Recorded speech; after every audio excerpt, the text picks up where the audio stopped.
우리는 앞서 좋은 해싱 함수의 조건으로 낮은 충돌 빈도수에 대해서 얘기를 했었습니다. 하지만 현실의 해싱은 이상적 해싱이 아니기 때문에 어쩔 수 없이 충돌이 발생할 수밖에 없고요. 그럼 이런 충돌이 발생했을 경우에 어떤 해결 방법이 있을까요? 크게 두 가지를 생각할 수 있습니다. 먼저는 개방주소법, 그래서 비어있는 다른 주소를 찾아서 비어있는 다른 주소에 자료를 저장하는 방법이 되겠고요. 두 번째는 체이닝입니다. 체이닝 같은 경우에는 우리 앞서 동거자 얘기했었죠. 동거자, 다음에 슬롯과 버킷 기억나시나요? 우리 앞 슬라이드에서 했었죠. 자, 하나의 슬롯에 여러 개의 버킷을 넣어서 충돌이 발생했을 때 같은 슬롯에 저장할 수 있다고 그랬죠. 그런 동거자 개념을 이용해서 체이닝 같은 경우에는 저장을 하는 방법이 되겠습니다. 자, 체이닝 우리가 나중 슬라이드, 다음 슬라이드에서 살펴보기로 하고요. 자, 우리는 여기서 일단 먼저 개방주소법에 대해서 살펴볼 텐데, 개방주소법 크게 세 가지가 있을 수 있습니다. 먼저는 선형조사법, 그리고 두 번째는 뭐죠? 제곱조사법, 마지막으로 이중해싱 등이 있습니다. 그럼 이제 이런 충돌 해결 방법 각각에 대해서 살펴보도록 하죠. 자, 우리 세 가지 개방주소법에 대해서 살펴본다고 했는데, 우리 여기서 공통적으로 다음과 같은 상황을 가정하고 살펴보도록 하죠. 먼저 해시 테이블의 크기는 5입니다. 따라서 주소가 0부터 4까지 있겠네요. 그렇죠? 그리고 이때 사용된 해싱 함수는 나머지 함수 모두 5를 사용합니다. 근데 여기서 5는 소수죠. 소수를 사용했을 경우에는 낮은 충돌 빈도수와 그다음에 높은 해싱 사용률이 될 가능성이 높다고 그랬죠. 그래서 소수를 이용했고요. 그리고 저장되는 검색 키 값은 이처럼 4개라고 가정했습니다. 이런 조건을 가지고 우리 세 가지 개방주소법에 대해서 살펴보도록 하죠. 첫 번째 개방주소법에 의한 충돌 해결 방법으로 선형조사법이 있습니다. 선형조사법은 충돌이 발생했을 경우에 검색 키 값의 상수만큼을 더 더해주는 방법이 되겠습니다. 상수라고 했는데 쉽게 얘기해서 1씩 더 더해준다고 생각하시면 될 것 같습니다. 그러니까 식으로 나타내자면 검색 키 값에 우리 책에 보면 트라이 카운트 돼 있죠. 트라이 카운트, 이게 곧 쉽게 얘기해서 충돌 횟수에 해당되는 숫자라고 할 수가 있겠습니다. 충돌 횟수. 자, 예를 한번 들어볼까요? 자, 검색키 값이 1, 3, 8, 13 이렇게 차례로 자료가 추가된다고 가정을 해봅시다. 그럼 제일 처음에 1, 검색키 값이 1입니다. 자, K가 1이 되는 거죠. 자, 이 경우 해싱 값은 얼마죠? 아직 충돌이 발생하지 않았으니까 0입니다. 그렇죠? 따라서 K 1 더하기 0이니까 즉 1이 되겠네요. 1 우리 모두 얼마로 하기로 했죠? 앞 슬라이드에서 모두 5로 하기로 했죠? 자, 따라서 1 나누기 3이 5가 되니까 나머지가 1이 되겠네요. 그렇죠? 따라서 주소 1에 검색키 값 1의 자료가 저장이 되겠습니다. 자, 다음 3입니다. 3 같은 경우에도 아직 충돌이 발생하지 않았으니까 3 모두 5가 돼서 나머지 3 여기에 저장이 되겠네요. 자, 8을 생각해봅시다. 8 모두 5 하면 3 그렇죠? 서로 다른 검색키 값인데 같은 주소, 즉 충돌이 발생했습니다. 따라서 여기에 3에 주소 3에 자료를 저장할 수 없죠. 따라서 뭘 더해준다고요? 상수값 try count 1을 더해줍니다. 자, 첫 번째 충돌이니까요. 자, 따라서 모두 5가 되니까 자, 8 더하기 1, 9죠. 9 모두 5는 즉 나머지가 4가 되겠네요. 그렇죠? 그럼 주소 4에 검색키 값 8이 저장됨을 알 수가 있습니다. 자, 13인 경우는 어떻게 되죠? 좀 빨리 할까요? 처음에 13 모두 5, 3, 충돌입니다. 그렇죠? 자, 그러면 try count 1을 더했습니다. 그러면 14가 되겠죠? 14 모두 5, 주소가 4가 되겠네요. 이때도 또 충돌입니다. 그럼 2차로 한 번 더 시도해야 되겠죠? 따라서 이때는 뭘 더해줄까요? 2를 더해줘야겠죠? 13 더하기 2가 되니까 15가 되겠네요. 15 모두 5는 0. 그래서 주소 0에 자료 13이 저장됨을 알 수가 있습니다. 자, 선형조사법.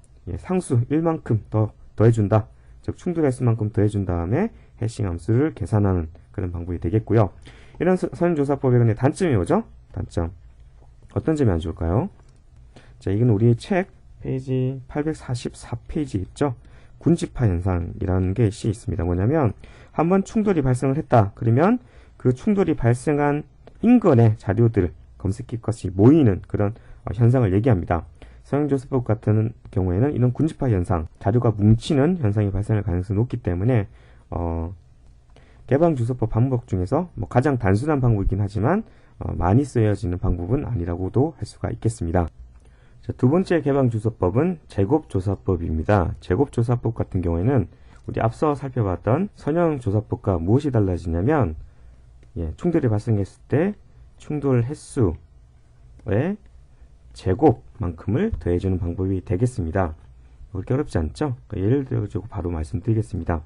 자, 1 같은 경우에는 1이 되고 3 여전히 3이 되겠죠? 충돌이 발생하지 않았으니까. 이제 8 같은 경우에는 충돌이 발생을 했습니다. 앞서서 살펴본 것처럼.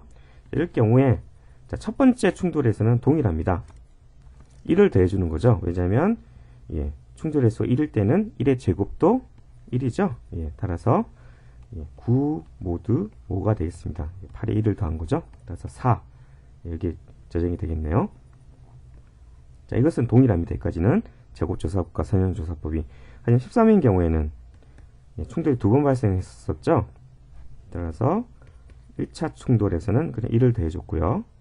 그래서 여전히 4 충돌이 발생했고, 2차 충돌, 자, 2차 충돌일 때는 이제 문제가 좀 달라지죠. 왜냐하면 2를 더해주는 것이 아니라 2의 제곱인 4를 더해주는 거죠. 따라서 13 더하기 4 모두 5가 되니까요.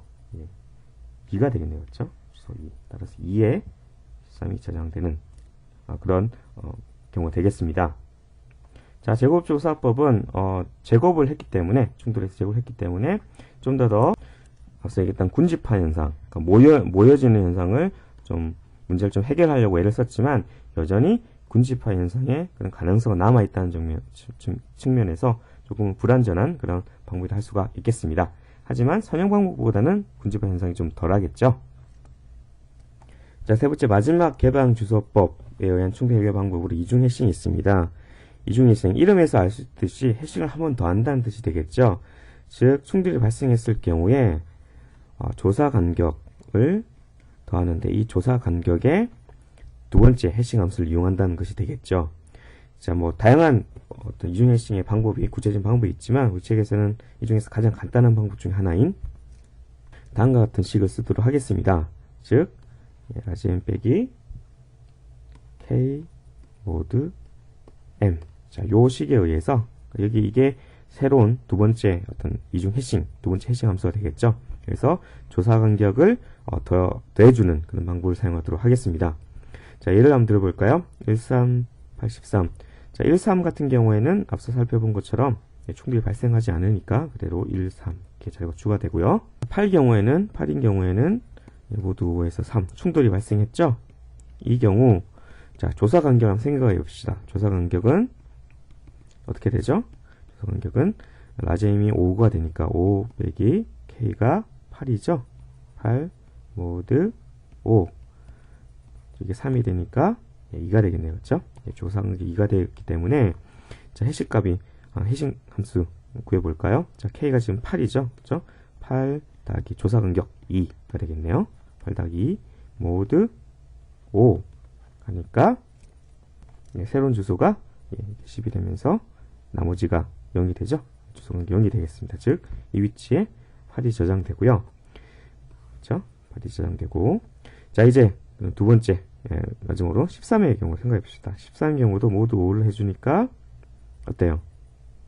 충돌이 발생했죠? 자, 이 경우 조사 간격을 생각해 봅시다. 조사 간격은 자, 5 빼기 13 모드 5는 이 경우도 공교롭게도 조사 간격은 2가 되겠습니다. 자, 그러면 조사 간격이 2가 되기 때문에 자, 13 모두 2 모두 5 해서 이게 15가 되고요. 나머지가 0이 됐네요. 그렇죠? 자, 따라서 충돌이 한 번 더 발생했기 때문에 이 경우에는 0에서 2를 더 더해서 이렇게 해볼까요? 0에서 2를 더 더한다면 여기서 더하기 2는 조사 간격을 얘기합니다. 모두 5를 해서 2 최종적으로 2에 13이 저장되는 방식이 되겠습니다. 이중 해싱 같은 경우에는 추가 해싱 함수를 사용하기 때문에 충돌이 발생했을 경우에 서로 다른 조사 순서를 가질 수 있도록 하는 그런 기능이 추가가 됩니다. 따라서 앞서서 말씀드린 군집화 현상 문제가 상대적으로 제거될 수 있기 때문에 이런 개방 주소 방법 중에서 비교적 가장 많이 쓰여 있는 그런 방법 중의 하나로 보시면 됩니다. 이제까지 살펴본 해싱을 이용해서 실제 구현을 해보도록 할 텐데요. 구현 전에 먼저 필요한 연산이 어떤 것이 있는지 추산 자료를 살펴보도록 하죠. 먼저 해시 테이블을 만들고 삭제할 수 있어야겠죠. 그리고 새로운 자료를 추가할 수 있어야 될 것 같고, 추가된 자료를 제거할 수 있어야 될 것 같습니다. 물론 당연히 검색 기능이 있어야 되죠. 그 밖에 다른 함수로 현재 저장된 자료 개수를 리턴한다든지 혹은 해시 테이블 내용을 출력하는 그런 함수들이 있을 수 있을 것 같습니다.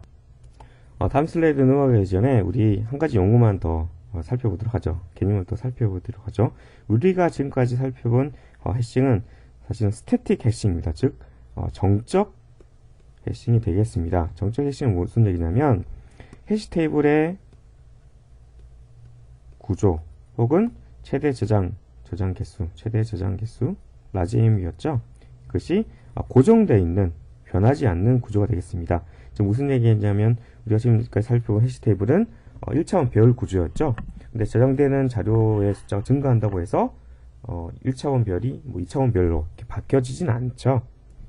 구조가 정해져 있습니다. 그리고 그렇다고 해서 저장되는 개수 m이 바뀌어지거나 그런 일은 없습니다. 즉 구조 혹은 저장 개수가 저장된 자료의 분포에 상관없이 항상 고정되어 있는 그런 해싱 방법이 되겠습니다. 이거와 대비되는 것으로 동적 해싱이 있습니다. 동적 해싱이 뭐냐면 말씀드린 것처럼 저장된 자료가 만약에 너무 많아졌다. 그럴 경우에는 해시 테이블 구조가 변할 수도 있다는 얘기죠. 쉽게 말씀드리자면 1차원 배열이 아니라 트리 구조, 트라이 구조라고 하는데 그런 구조가 바뀐다든지 혹은 저장되는 개수, 라지 M의 개수가 더 증가한다든지 이런 식으로 저장되는 자료의 분포에 따라서 구조 혹은 최대 저장 개수 등이 동적으로 바뀌는 해싱이 동적 해싱이 되겠습니다.